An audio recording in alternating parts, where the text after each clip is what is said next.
Olá pessoal, bem-vindos à disciplina de Inteligência Artificial e hoje na nossa aula nós vamos estudar o algoritmo de têmpera simulada, né? Ou em inglês Simulated Annealing. O roteiro da nossa aula de hoje é bem simples, tá? Porque esse algoritmo é simples. Vou fazer uma introdução, em seguida vou explicar para vocês os detalhes desse algoritmo e por fim eu apresento alguns exemplos de uso desse algoritmo. Na nossa aula anterior, a gente estudou o algoritmo de Hill Climb, mas a gente viu que, em algumas situações, ele pode não encontrar a melhor solução. Ou seja, ele pode cair no máximo ou no mínimo local. Tá? Mas, se a gente fizer um percurso puramente aleatório, né, uma versão aleatória do Hill Climb, escolhendo esse estado sucessor ao acaso, ele provavelmente vai encontrar uma solução, tá? Mas ele vai ser extremamente ineficiente. Agora vamos ver sobre o Simulated Annealing, tá? Ou têmpera simulada em português, né? O têmpera simulada já é uma mistura, tá, do algoritmo de Hill Climb utilizando um percurso aleatório, tá? Mas não é simplesmente um percurso totalmente aleatório. Tá? Então ele é considerado um tipo de Stochastic Hill Climb, né? Uma versão aleatória e randomizada.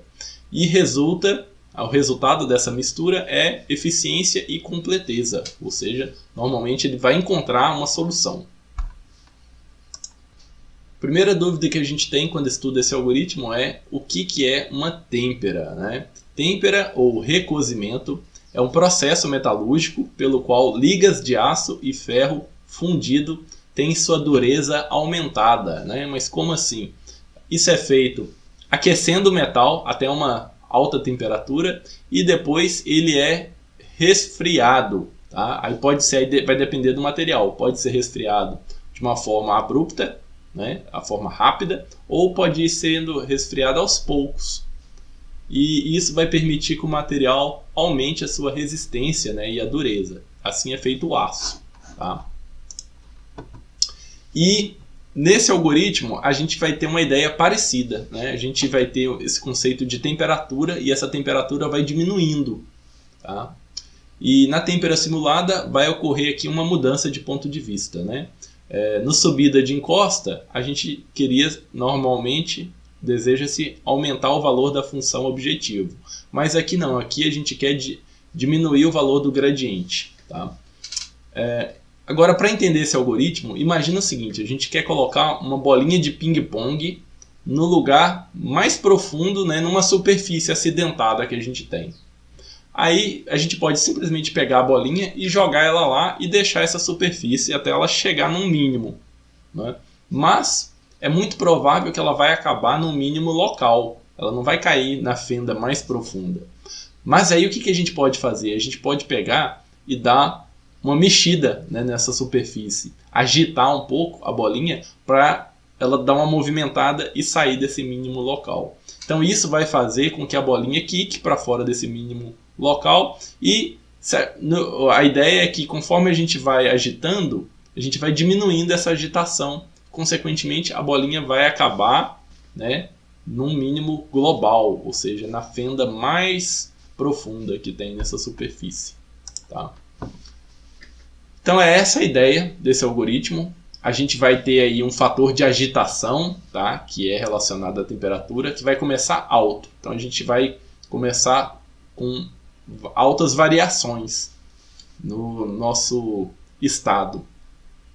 E o que a gente vai fazer em seguida? A gente vai reduzindo, conforme o processo for se repetindo, a gente vai reduzindo a intensidade dessa agitação. Tá? Ou seja, a gente começa numa alta temperatura e vai baixando. E essa agitação aí é igual a aleatoriedade. Tá? Então no início a gente vai ter uma alta aleatoriedade e que vai diminuindo conforme vai aumentando o número de interações. Tá? E o que vai acontecer? A gente vai ter, né, uma função objetivo aqui, que a gente, nesse caso, deseja minimizar, uma função custo, e a gente vai ter um estado inicial, né? E a gente vai é uma versão bem parecida com o Hill Climb, né? Pensando aqui, no caso, só invertendo a lógica, né? Aqui a gente quer minimizar, então ele é uma versão muito parecida, mas o que vai acontecer? A gente vai ter esse fator de agitação. No início, a gente vai botar um fator aleatório que no início vai ser alto, e conforme o tempo vai passando, ele vai diminuindo esse processo de agitação para fazer com que a nossa bolinha caia num mínimo global aqui, tá? Eu fiz aqui um fluxograma para ajudar a gente a entender esse algoritmo, tá? Quando a gente vê a explicação do livro, parece um pouco complicada, mas ele é bem simples. Olha só, no início aqui a gente tem uma solução inicial, tá? Pode ser definida de forma aleatória.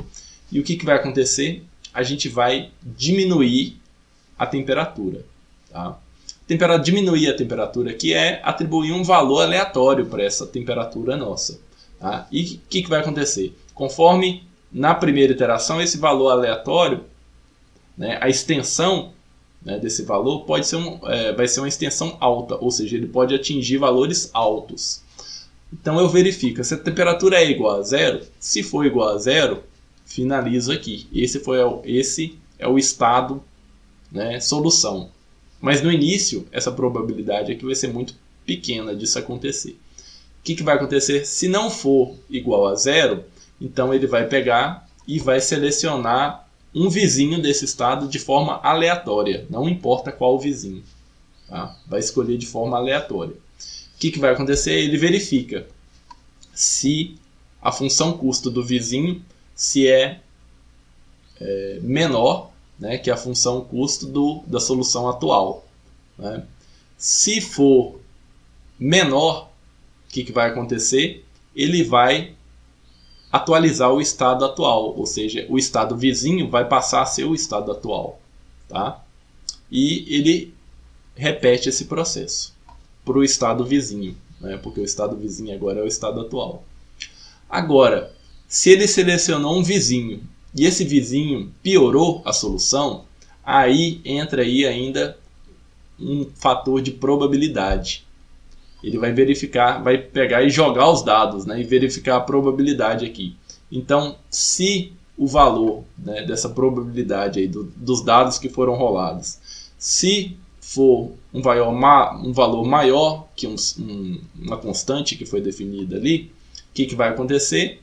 Ele vai pegar e atualizar, mesmo esse estado vizinho sendo pior, ele vai atualizar ele e passar para esse estado vizinho e repete o processo. Se não, né, se a probabilidade aqui jogou os dados e a probabilidade foi pior, não aceitou, aí ele repete o processo para o estado atual. Ele não muda de estado, certo? Aí vocês podem me perguntar, poxa, complicada essa questão da aleatoriedade. Não é, porque a questão aqui é o seguinte, no início a gente vai ter essa temperatura, né, variando muito. Ou seja, os valores, a faixa de valores que ela vai poder atingir vai ser um valor alto. E a tendência é que conforme o número de repetições vai aumentando, essa aleatoriedade vai diminuindo. Isso a gente tem que implementar. A mesma coisa aqui. No início, a gente quer que essa probabilidade de poder escolher um estado ruim seja alta. Tá? E conforme as iterações vão passando, a gente vai diminuir essa probabilidade. Vamos entender agora o algoritmo do Simulated Annealing. Primeiro passo, né? Define um estado inicial. Pode ser de forma aleatória. E agora, o que acontece? Eu vou repetir aqui, né, essa sequência de passos de forma infinita. Por quê? Porque o critério de parada aqui não é esse laço de repetição. O critério de parada é a temperatura. Tá? Então a temperatura vai receber aqui um valor aleatório que vai diminuir conforme T, né, o número de iterações, aumenta. O que vai acontecer? Eu verifico, T é igual a zero. Se for igual a zero, para por aqui. Encontrou a solução. Né? A solução é a solução atual. Mas o que vai acontecer? No início, a probabilidade disso acontecer vai ser bem pequena, porque o valor aleatório aqui vai ter uma extensão muito grande. Tá? Então, verifica, né? Se T for igual a zero, retorna. Se não, o que vai acontecer? Eu vou escolher um estado vizinho de forma aleatória. Então, eu vou chamar aqui de estado próximo. E eu vou verificar agora o valor da função objetivo desse estado vizinho, né? Se o valor da função objetivo do estado vizinho, né, for maior que o valor atual, então, beleza, esse estado vizinho passa a ser o meu novo estado atual. Caso contrário, o que vai acontecer? Aí eu vou ter que verificar uma determinada probabilidade. Tá? E essa probabilidade aqui é definida como uma função exponencial, que vai variar em relação, vai depender, né, dessa diferença aqui, desses valores, e da temperatura T. Tá? E a ideia é que ele comece com uma probabilidade alta e vai diminuindo exponencialmente conforme o tempo vai passando. Né? O tempo aqui é o número de iterações. E se essa probabilidade aqui for menor, né, que um certo determinado valor, no caso aqui, se essa probabilidade for menor, né, que um determinado valor, que no caso aqui é uma função exponencial, o que vai acontecer? Aí eu atualizo o estado atual para o estado próximo, ou seja, né, mesmo o estado próximo sendo pior, a gente vai mudar para ele. Tá? E isso vai garantir que a gente teste estados diferentes, aí, mesmo eles tendo um resultado pior. Tá? Então esse é o algoritmo. Agora vamos ver aqui alguns exemplos, tá, de uso desse algoritmo na solução de problemas. Então olha só, aqui a gente tem uma simulação, tá, do algoritmo de Simulated Annealing. E o que acontece? Aqui ele começa com uma determinada temperatura, né, e essa aqui é a nossa curva, né, da função objetivo. Tá? Então a gente deseja alcançar aqui o valor máximo, né, da função objetivo. E o que vai acontecer? A gente vai ver que conforme a temperatura, né, for diminuindo, o número de estados aleatórios aqui vai oscilando menos. Tá? Então olha só. Ó, no início, a temperatura, né, conforme ela vai diminuindo, o número de oscilações vai diminuindo mais ainda. Né? Ou seja, vai diminuindo a aleatoriedade até chegar a zero. Tá? Então aqui tem um link, vocês podem clicar aqui que vocês vão conseguir acessar essa animação, tá? Que é um GIF. E o que acontece? A gente tem algumas variações no tipo de decaimento de temperatura que a gente pode fazer. A gente pode utilizar um decaimento linear, ou pode utilizar um decaimento exponencial, né? Ou outras curvas aqui.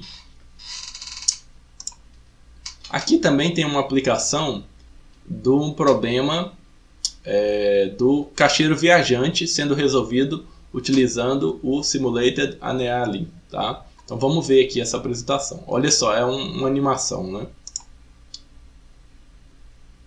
Ele começa, olha só, com uma temperatura alta, e conforme ela vai diminuindo, a gente vai tendendo, né, convergindo, né, tendendo a encontrar uma solução. Tá? Então também tem um link aqui que vocês podem dar uma olhada e entender melhor. Como referências para a aula de hoje, a gente tem lá a seção, aqui está errado, tá? É 4.1.2, o Simulated Annealing, do nosso livro base, né, de inteligência artificial. Também tem umas videoaulas aqui que vocês podem assistir, que eu acredito que vai ajudar vocês. Muito obrigado pela atenção de vocês e até a nossa próxima aula.